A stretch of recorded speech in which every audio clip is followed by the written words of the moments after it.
I feel very fortunate right now to be part of what I really think is a movement. I'm not going to say a moment because a lot of people are saying that, and that means that like we're in this thing temporarily. I'm happy to be part of a movement where Asian people are represented more and in very diverse ways. Hi, everybody. I'm Julie Kim. I'm so happy to be here. I've been a stand-up comedian for over 10 years. I started in Toronto, where I was born and raised. And for the last almost decade, I've been in Vancouver, BC, Canada, where I am right now. Do you see the mountains? No, you don't. You see my background. Okay. I had noticed when I started working that the people that got the most respect were, well, of course, old men, but also often the people that could speak really well and articulate themselves well in meetings or in like personal conversations. So I just knew as a fairly savvy person that I wanted all the tools, and being Asian and female, you know, one of the most overlooked and dismissed demographics, that I would want whatever powers I could have.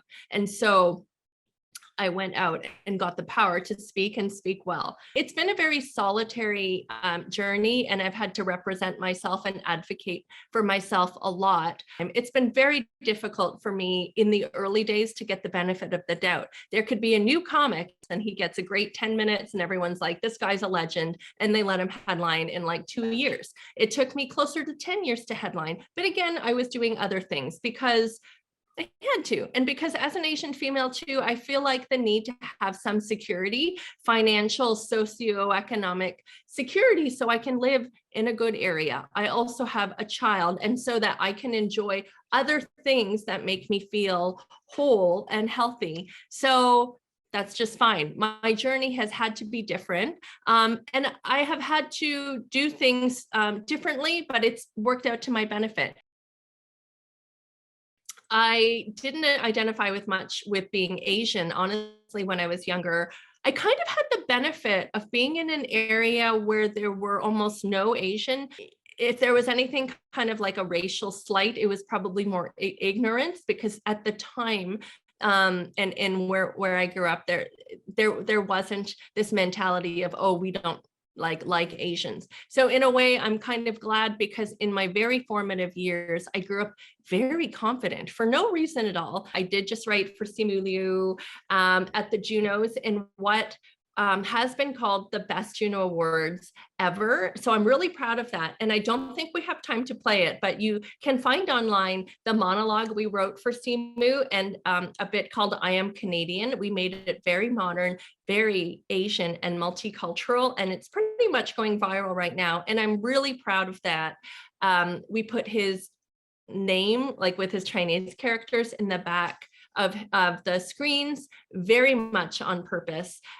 So I feel very fortunate right now to be part of what I really think is a movement. I'm not going to say a moment because a lot of people are saying that, and that means that like we're in this thing temporarily. I'm happy to be part of a movement where Asian people are represented more and in very diverse ways.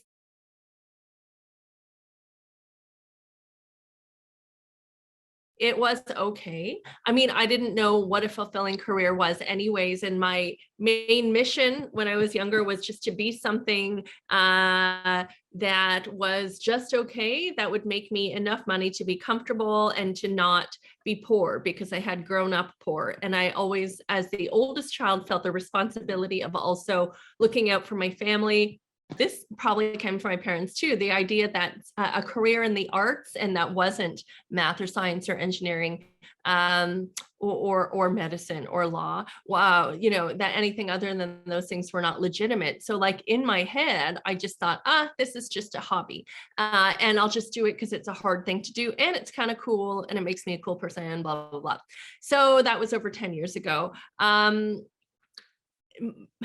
I would say it's taken a long time, and to get anywhere with it, and part of it has been me and not being able to put enough time into it. I was actually doing a graduate degree. I had started a PhD actually when I started comedy, and I was doing like 100 different things because I always felt the responsibility of doing all of these things as someone who's never been given a free opportunity and didn't have the ability to fall back on family wealth. And was always far too much of a feminist to ever even ascribe to the notion that I would have to find like a rich man or something like that. I actually thought that was quite gross. So a lot of responsibility, and all this time, this is of course stressing me in a way that I didn't really think of as a threat to mental health, but more, oh, this is just my life, and I'm going to have to power through and motor through, which is the example that my parents set, which of course wasn't the most